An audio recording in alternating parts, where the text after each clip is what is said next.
Good morning students, welcome to online class presented by AMM Public School 8th class. बच्चों आज आपका subject है संस्कृत और आपकी बुक का नाम है संस्कृत सोपान भाग 8। तो चलिए अपनी बुक ओपन करिए, पेज नंबर 49 ओपन करेंगे बच्चों। चतुर्दश पाठ है, पाठ 14। पाठ का नाम है बच्चों ईश्वर है यत करोति शोभनम करोति, यानी भगवान जो करता है अच्छे के लिए करता है। एकस्मिन स्थाने को अपि नृपो वसत, किसी स्थान पर कोई राजा रहता था। तस्य महात्म्य ईश्वर भक्त आसीत, उसका जो मंत्री था वो ईश्वर का भक्त था। सह तदैव कथयति इसमें ईश्वर है यत करोति शोभनमेव करोति, यानी वो हमेशा कहता था कि भगवान जो भी करता है अच्छे के लिए करता है। एकदा महामातस्य पुत्रस्य मृत्यु अभवत, एक बार वो जो उसका मंत्री था महामात्य था उसके पुत्र की मृत्यु हो गई। तदा तम प्रति सहानुभूति प्रदर्शयितुम अनेके जना तस्य समीपे आगच्छन्, उसके पास सहानुभूति प्रकट करने के लिए बहुत से लोग आए। अकथयन् च महान अनर्थ अभवत यत्, उन्होंने कहा कि बहुत ही अनर्थ हुआ है। तव शिश्रयो पुत्र से मृत्यु, तुम्हारे पुत्र की मृत्यु हो गई है। अतीव कठोरो विधाता महामात्य है सर्वान एकथ्यत, ईश्वर है यत करोति शोभनमेव करोति। दुखी मंत्री ने सभी से कहा ईश्वर जो करता है अच्छे के लिए करता है। सर्वे जना चिंतयन्ति इसमें है, सभी लोगों ने उसके लिए चिंता की। कठोर है ऐसा है पिता, यह है पुत्रे मृते अपि वदति, ऐसा पिता कितना कठोर है जिसका पुत्र मर गया और ऐसा बोलता है। तस्य धर्मयम ईश्वर है विश्वासन प्रसन्ति इसमें है, उसका ईश्वर के प्रति धर्म में विश्वास प्रशंसा योग्य है। एकदा नृपस्यांगुली वृश्चेन छिन्ना अभवत, एक बार राजा की उंगली कट गई। नृप महामात्य वदत, महात्म्य छिन्नांगुली अति पीड़ोस्ती, जो है राजा ने मंत्री से कहा कि हे मंत्री मेरी कटी हुई उंगली में बहुत दर्द हो रहा है। महामात्य पुण्य एवदत, मंत्री ने दोबारा कहा या फिर से कहा ईश्वर है यत करोति शोभनमेव करोति, भगवान जो करता है अच्छा करता है। एतत् श्रुत्वा नपः एवदत, ऐसा सुनकर के राजा ने कहा महामात्य त्वं मित्व दुष्टोसि, यह मम कष्टमेव वदति, मंत्री तुम दुष्ट हो जो मेरे कष्ट को जान करके ऐसा बोल रहे हो।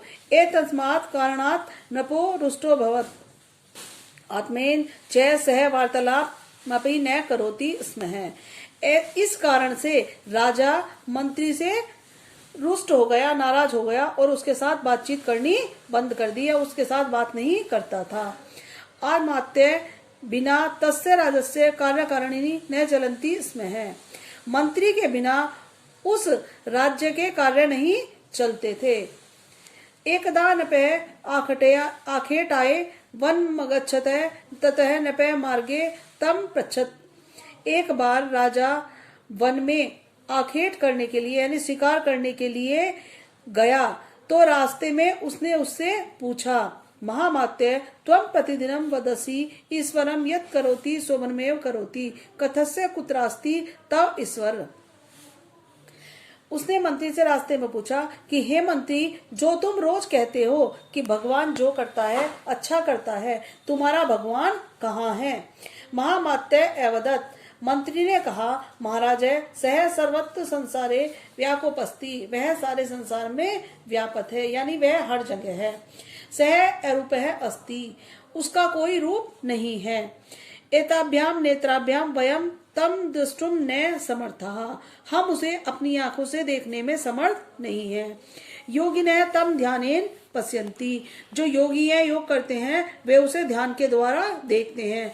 तथा विद्युत तारे विद्यानामपि विद्युतम वयम दुष्टम न समर्थः, जिस प्रकार बिजली के तारों में बिजली होती है और हम बिजली को नहीं देख पाते हैं, तथैव सर्वत्र व्यापक ईश्वरम वयम दुष्टम न समर्थः, उसी तरह से भगवान हर जगह है परंतु हम उसे नहीं देख पाते हैं। तथा विद्युत व्यंजनस्य चलेन विद्युत दीपकस्य च प्रकाशेन विद्युत संताम बोधाम तथैव षष्ठे नियमे ईश्वरस्य अनुमानम भवति। जिस प्रकार बिजली से चलने वाले जो सामान हैं वो चलते हैं परंतु बिजली दिखाई नहीं देती है, उसी प्रकार दीपक जलता है, प्रकाश होता है, लेकिन हम प्रकाश को नहीं देख पाते हैं। इसी तरह से ईश्वर है परंतु हमें उसके होने का अनुमान होता है, लेकिन हम उसे देख नहीं पाते हैं। ईश्वर है षष्ठी रचति, ईश्वर ने षष्ठी की रचना की है। पालयति नास्यन्ति च, उसका पालन भी करता है। तस्य शासनेम सूर्य चंद्र पृथ्वी वायु जनाः पशवः कीटाः च सर्वे एव कार्याणि कुर्वन्ति। उसके ही शासन में सूर्य चंद्रमा पृथ्वी हवा लोग पशु पक्षी कीड़े यहाँ तक कि सभी अपना अपना कार्य करते हैं। तदा सहसैव केचित 10वें तत्र आगच्छन्, तभी वहां पर डाकू आ गए।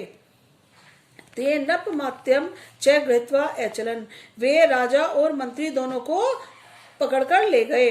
तदा दस्यु राजो मात्यम पृच्छत् अस्ति तव पुत्र है।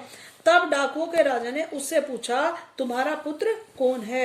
महामात्य अवदत्, मंत्री ने कहा आसीत एक पुत्र है परम से मृत्यु ग्रासे अभवत, एक पुत्र था वह मृत्यु का ग्रास बन गया।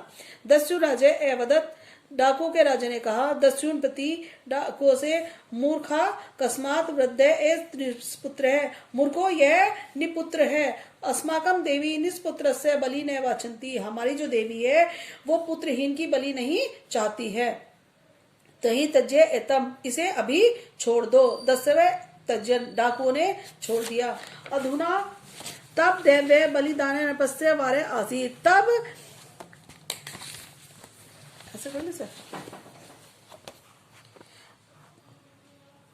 तब राजा की बारी बलिदान के लिए आई या बलि देने के लिए आई। सहसा दस्यु राजस्य दृष्टि नपस्य छिन्नायाम अंगुल्याम अपतत, तब डाकुओं के राजा की नजर राजा की कटी हुई उंगली पर गई। दस्यु राजा अवदत्, डाकुओं के राजा ने कहा मूर्खो दस्वः तस्य पुत्रस्य तव अंगुली छिन्नोस्ति, इसकी उंगली तो कटी हुई है। अस्माकम देवी अंग हित्रस्य जनस्य बलि न वाचंती, हमारी देवी अंग यानी जिसका कोई भी अंग कटा हुआ हो उसकी बलि नहीं चाहती है। अतः एतमपि तज्जते, अतः इसे भी छोड़ दो। नपह शीघ्र में मातस्य समीपे अगच्छत्, राजा जल्दी से अपने मंत्री के पास गया। एवदत् च, और बोला महामात्य त्वं सत्यमेव कथ्यते, तुम सत्य ही कहते थे। यत ईश्वर है यत करोति सोमनेमेव करोति, कि ईश्वर जो करता है अच्छे के लिए करता है। पुत्र से मृत्यु त्वाम रक्षता छिन्ना उंगली च मम रक्षणे समर्थो भवत, यानी पुत्र की मृत्यु ने तुम्हारी रक्षा करी और कटी हुई उंगली ने मेरी रक्षा करी। तो बच्चों इस तरीके से आपका चैप्टर यहाँ कंप्लीट होता है। आप अपने इस पाठ के शब्दार्थ और प्रश्न उत्तर अपनी कॉपी में करेंगे। बच्चों आपका प्रश्न नंबर 3 कर दिया गया है, प्रश्न नंबर 3 आपको नहीं करना है। आप 1, 2 करेंगे, उसके बाद 4 से कंटिन्यूस करेंगे और बाकी एक्सरसाइज वर्क बच्चों आप अपनी बुक में ही फिल करेंगे। इसका आपका इस चैप्टर का यही वर्क है बच्चों। थैंक यू, मिलते हैं नेक्स्ट क्लास में।